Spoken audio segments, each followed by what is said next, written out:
سوال یوې خور کړی دی او هغه دا چې وایي زما خاوند مړ شوی دی او په ما پسې خلک ډېر راځي مېلمانه کم راځي له راځي خوا کې اوس زما د روح کور دی بلکل دیوال په دیوال او زه چې دی نه عفوا خوا کې اوس زما د پلار کور دی زه عدت وي د پلار په کور کې تېروم ځکه چې د خاوند په کور کې یوازې وم نو دا خو عذر دی داسې ټیم کې ښځه راتلی شي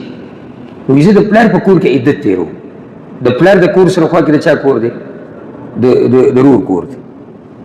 دیوال په دیوال نو زما خواله خلک ډېر راځي زما مور بیماره ده مشره ده هغه تنګېږي هغې ته تکلیف دی نو که زه چېرته د ورځې د رور دې کور ته اوړم د دې لپاره چې مېلمنو استقبال هلته کوم د شپې بیا راوړم دلته راځم زما دا کار به صحیح او که نه الجواب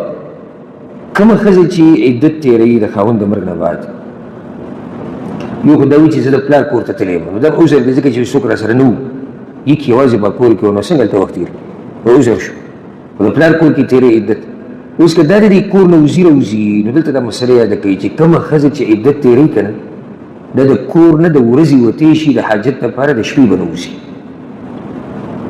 الا که د شپې یو انتهایي ضرورت راشي د ورځې وتې شي د حاجت لپاره لکه ډاکټر له ځي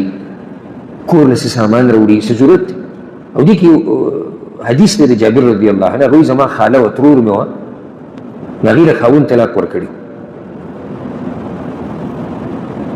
او دا ګرګه د دغه مسله ده د طلاق په دغه زه ضرورت مسله ذکر کوم نو هغې عدت تېرو د طلاق کوم عدت دی نو خوا کې ورسره د هغې باغ و کجورې وي ونې وي هلته به ورته راوته نو یو کس ولید نو هغه کس منع کړه نو وایي چې هغه به رسول الله صلی پسې لاړه چې یا رسول الله دا مسله ده دا امام ابو داود دا روایت راوړی وي رسول صلی الله ورته وایي چې ته وځه وتې شي ته ځکه چې کله ته وځې د دغه ونو د ساتلو دپاره د ځمکې د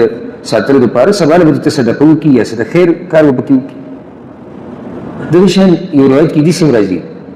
چې څه کسان شهیدان شوي وو د احد په غذا کې نو د هغوی بیبیانې په رسول صلی پسې راغلي یا رسول الله وایي د شپې موږ یوازې یریږو موږ د شپې په کورونو کې یریږو نو موږ چې